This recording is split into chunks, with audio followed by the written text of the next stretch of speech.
Hello everyone. I have a very strange theory about Toriko and in particular about God. And my theory about God is that God gives birth to other planets, possible even galaxies. But I think God itself gives birth to other planets. And the reason I think this is because of a tadpole cycle of life. And if you think this is an interesting discussion, then you can follow on.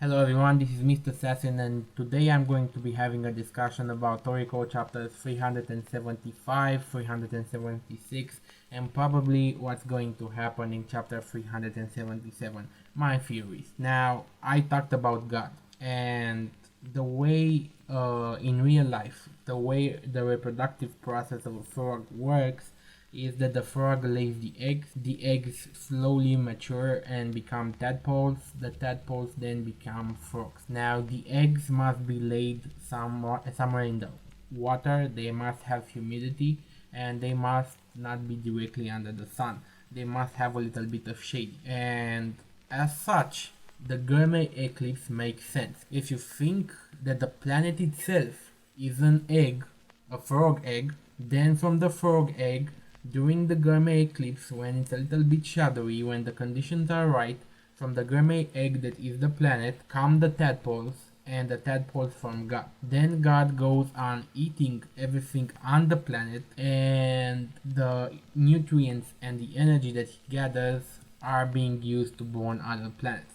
Now, the reason that this is not happened yet is because this is the first time a fully mature God has arrived. Until now, according to Acacia and the Blue Nitro, there has not been a fully mature God. And when you don't have a fully mature frog, you cannot lay any eggs. But this time in particular is different. The situation is different. So this God might be the final God, the God who eats all the ingredients on the planet, everything, and then when the planet is barren, he goes out and lays life on other planets. I know it's crazy, but it kind of makes sense in the Toriko grand scheme of things. Because when you think about the reproductive process of a frog, all the conditions are there. Like the tadpoles themselves came from the crust of the planet. And if you think of the planet as an egg, then the egg must mature in certain conditions, and those certain conditions, the humidity,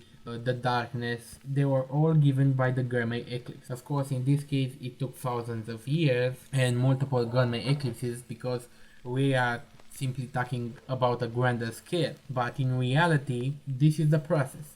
Frog lays the eggs must be laid somewhere humid with not a lot of sun, and from the eggs come the tadpoles, from the tadpoles they mature into the frog. I think that's the way it goes. Now, more evidence about that could be given by Centaur and the gourmet cells.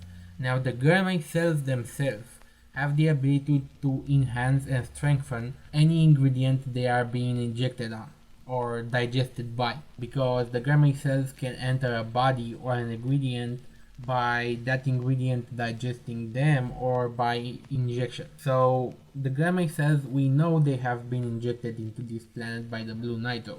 And ever since they have been injected into this planet, they have started to enhance this planet. And if you think about it, when the mother frog lays the eggs, they then in the natural water, the eggs must be fertilized by the male. So I know it sounds crazy, but think of the planet as the egg and the gourmet cells as the sperm of the frog male, or I don't know, something like that. So we have the egg and then we have the gourmet cells which fertilize the planet, enhancing the planet and all of its ingredients on it. And then from that enhanced planet, the tadpoles are born under certain conditions, and then God is formed.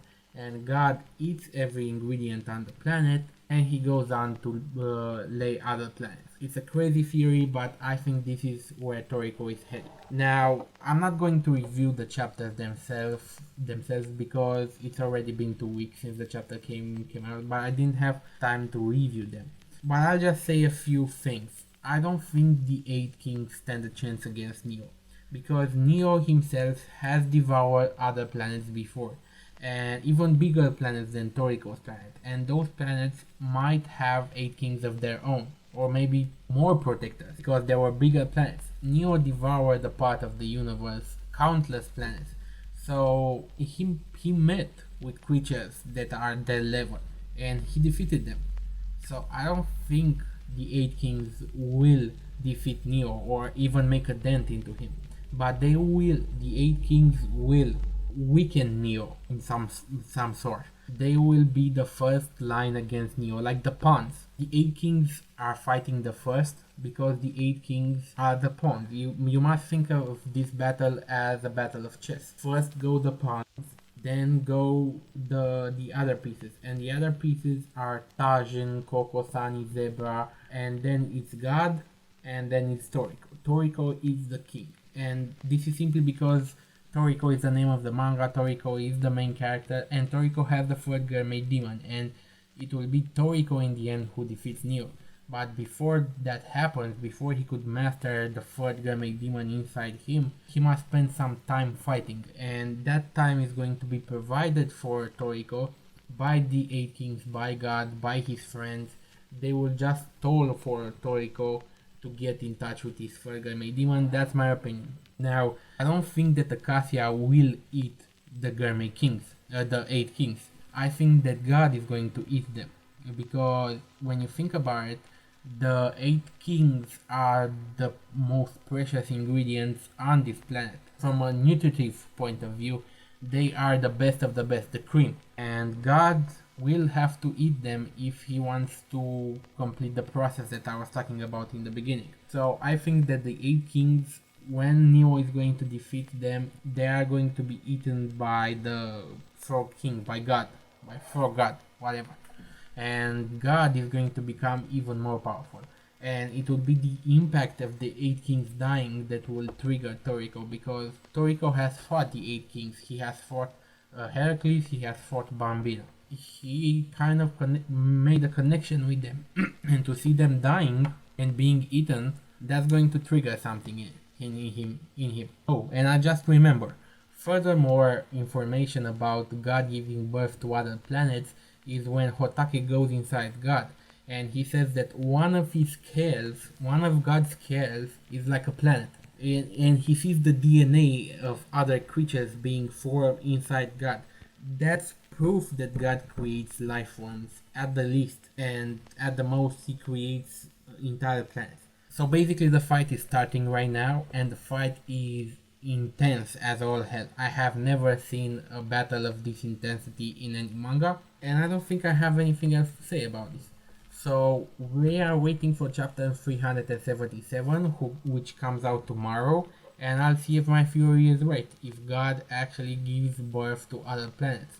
Of course, it might take a couple of chapters for the author to present us with this information, but let's see if I'm right.